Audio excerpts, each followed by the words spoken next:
একবার নবী করিম সাল্লাল্লাহু আলাইহি ওয়াসাল্লাম সাহাবা একরামকে জিজ্ঞাসা করলেন, ও আমার সাহাবারা, আতাদরুনা মাল মুফলিস, তোমরা কি জানো গরিবকে?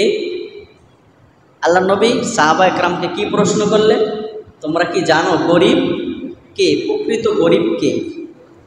তো সাহাবা একরামও আমাদের মতোই জবাব দিয়েছিলেন।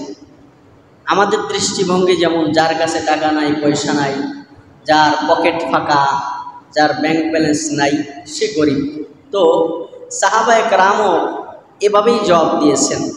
সাহাবা একরাম বলছেন যে, ইয়া রাসূলুল্লাহ, যার কাছে কোনো অর্থকড়ি নাই।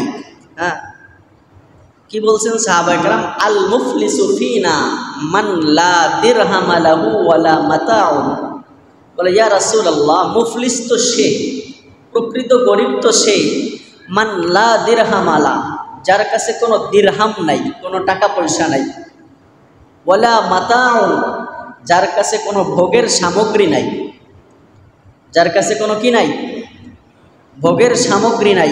মাতাউন শব্দটা ব্যাপক, অর্থাৎ যার কাছে ভালো খাওয়ার মতো তেমন পয়সাও নাই, যার ঘরে ভালো কিছু যে পাক হবে এমন ফ্রিজেও এমন কিছু নাই, বা যার ঘরে সুন্দরী একটা স্ত্রীও নাই, টাকা পয়সার অভাবে আনতে পারে না। এক কথায় যার দামি ভালো কোনো উপকরণ যার কাছে নাই এবং যার কাছে কোনো টাকা পয়সা নাই, সেই তো গরিব। এই জন্য সাহাবা একরাম সোজা সাপটা জবাব দিয়েছে, ইয়া রাসূলুল্লাহ, মাল্লা দিরহাম লাহু ওয়ালা মাতা, যার কাছে কোনো টাকা পয়সা নাই, দিরহাম নাই, দিনার নাই, আর কোনো ভোগের সামগ্রী নাই, সেই তো গরিব। আল্লাহ নবী সাল্লাল্লাহু আলাইহি ওয়াসাল্লাম মুস্কি একটা হাসি দিছে। নবী মুস্কি হাসি দিয়ে বলে যে, আরে না, তোমাদের জব দুনিয়াবি হাইসিয়াতে হয়েছে, কিন্তু দুনিয়া এবং আখেরাত যাদের, উভয়টাই দরকার। যারা আখেরাতে বিশ্বাসী, যারা শুধু দুনিয়ায় বিশ্বাসী না। কিছু মানুষ আমাদের সমাজে আছি, আমরা শুধু দুনিয়ায় বিশ্বাসী, আখেরাতে বিশ্বাসী না, তারপরেও আমরা দাবি করি আমরা ইমানদার। আছে না? আছে। এদের কথা কি জানেন? এদের পুরা কথার সারাংশ হলো, খাও দাও ফুর্তি করো, দুনিয়াটা মস্ত বড়। খাও দাও ফুর্তি করো, দুনিয়াটা মস্ত বড়। এই জন্য তারা শুধু খায়, তারা শুধু ফুর্তি করে, তারা দেখে না যে এই খানাটা কি হালাল না হারাম। তারা শুধু ফুর্তি করে, কিন্তু দেখে না যে এই ফুর্তি করার কারণে আখেরাতে আমার কোনো ক্ষতি হবে কিনা। কারণ তারা তো আখেরাতে বিশ্বাসই করে না। আখেরাতে কি তারা বিশ্বাসই করে না।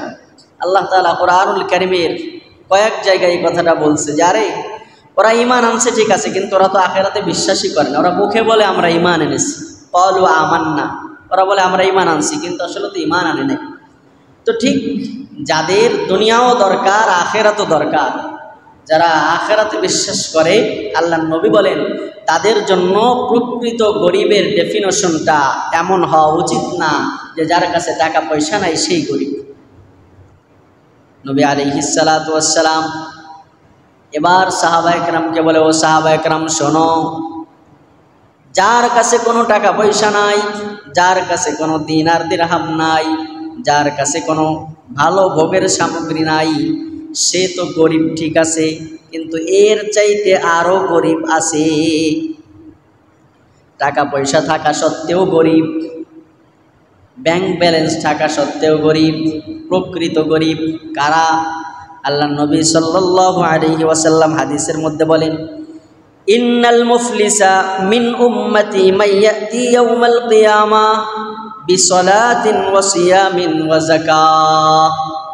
নবী আলাইহিস সালাম বলেন, ইন্নাল মুফলিসা মিন উম্মতি, নিশ্চয় আমার উম্মতের মধ্যে, মিন উম্মতি, আমার উম্মতের মধ্যে, ইন্নাল মুফলিস, প্রকৃত গরিব হচ্ছে তারা, মাইয়াতি ইয়াউমাল কিয়ামা বিসলাতিন ওয়া সিয়ামিন ওয়া যাকাহ, কিয়ামতের ময়দানে আমার যেই উম্মতরা অনেক অনেক অনেক অনেক নামাজ নিয়ে উঠবে, অনেক অনেক অনেক অনেক সদকা নিয়ে উঠবে, অনেক অনেক অনেক অনেক যাকাত নিয়ে উঠবে, অনেক অঢেল সম্পদ নিয়ে উঠবে, কিন্তু তারপরেও আমার কিছু উম্মত প্রকৃত গরিব।